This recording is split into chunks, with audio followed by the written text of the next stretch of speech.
Monsieur le ministre, bonjour. Bonjour. Une réunion s'est tenue à Marrakech, une réunion de la coalition internationale contre Daesh. Quelles mesures concrètes ont été annoncées, en particulier pour les pays africains ? Daesh et d'autres mouvements se sont redéployés vers l'Afrique. La coalition se devait d'intégrer cette évolution. Les débats ont permis un échange clair, fructueux, une meilleure compréhension de la mouvance terroriste en Afrique. Et l'Afrique a obtenu un espace pour plaider sa cause elle-même. Il y a eu une quinzaine de délégations africaines présentes à un niveau ministériel, représentant des pays quand même qui sont directement touchés. Il y avait le Burkina, il y avait la RDC, la Libye, le Mozambique. Et les conclusions, je pense qu'il y a eu une volonté de la coalition d'accompagner l'effort des pays africains au niveau de la mise à disposition de ressources. Et plus important, il y a eu un accord sur la démarche.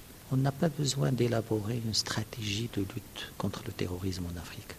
Et on a besoin de renforcer les stratégies existantes, d'abord nationales et ensuite sous-régionales. Il y a un pays qui n'était pas représenté et qui pourtant est fortement confronté au terrorisme, c'est le Mali. Pourquoi n'était-il pas là ? La coalition a des règles, a un cadre de travail. Il y a des dispositions qui sont prises par l'UA, par la CEDEAO en ce qui concerne le Mali.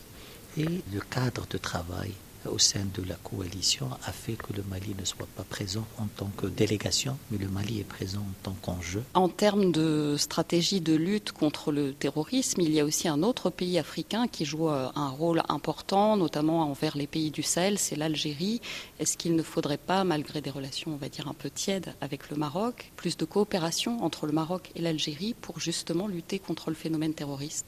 Le Maroc juge l'apport des pays par rapport à des réalités, pas par rapport à des déclarations, des faire-valoir.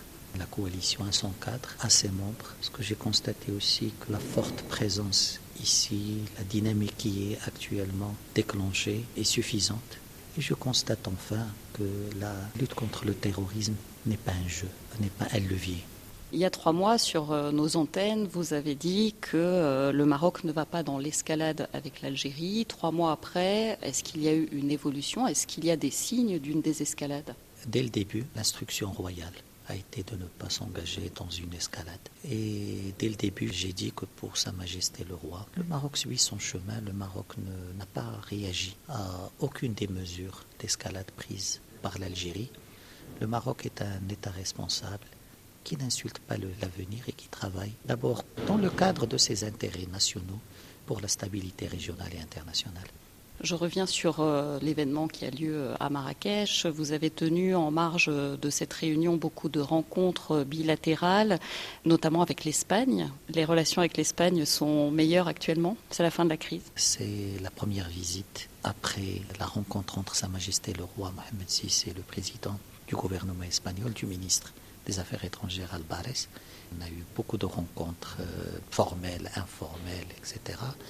D'abord pour assurer le suivi par rapport à la feuille de route qui a été agréée. Et on a constaté qu'un grand nombre des mesures annoncées ont été mises en œuvre. Les liaisons maritimes ont été rétablies. Le groupe de travail sur la migration s'est réuni après des décisions. Les préparatifs de l'opération de transit des Marocains pendant l'été à travers le détroit de Gibraltar vont dans la bonne direction. Des groupes de travail sur les délimitations maritimes, sur la gestion de l'espace aérien vont se tenir le mois prochain en Espagne. C'est une nouvelle étape qui s'ouvre dans nos relations bilatérales, fondée sur le respect mutuel, sur l'ambition et sur le respect des engagements. Je pense qu'aujourd'hui, le Maroc et l'Espagne vont présenter un modèle différent de relations entre deux rives de la Méditerranée. Et j'espère que ce modèle maroco-espagnol inspirera la relation du Maroc avec d'autres pays européens méditerranéens. L'Espagne a changé de position sur la question du Sahara, a apporté son soutien au plan d'autonomie marocain. Est-ce que la question migratoire a été un levier pour obtenir ce revirement ? Je pense que c'est une perception simpliste. Sinon, comment expliquer cette dynamique européenne internationale en soutien à l'autonomie ?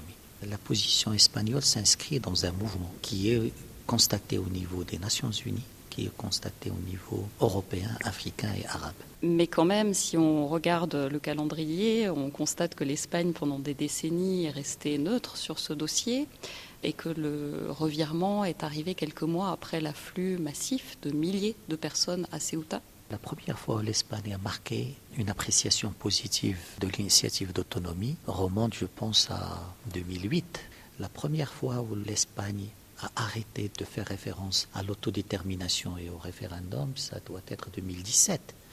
Ceux qui veulent créer ce raccourci ne veulent pas voir une réalité, qu'il y a un mouvement international. Ceux qui continuent de défendre ces options dépassées sont une petite minorité qui veulent exploiter la question du Sahara pour faire durer un statu quo préjudiciable à la stabilité régionale, puisqu'on parle de séparatisme et de terrorisme, nourrir les mouvements terroristes par des éléments qui sont armés, qui ne sont pas structurés. Et c'est ça le danger aujourd'hui pour la stabilité régionale. Investir dans le séparatisme, c'est nourrir le terrorisme. Sur le conflit ukrainien, il y a eu un vote à l'ONU en mars dernier. Le Maroc n'a pas pris part à ce vote. Pourquoi vous n'avez pas pris part à ce vote? Le Maroc n'a pas participé au vote, mais le Maroc a sorti un communiqué. Par rapport au vote, le Maroc l'a dit dans le cadre arabe, l'a dit ailleurs. Il ne faut pas trop politiser les institutions spécialisées internationales. Certains interprètent cette non-participation au vote comme une volonté de la part du Maroc de ne pas froisser la Russie. Est-ce que c'est le cas?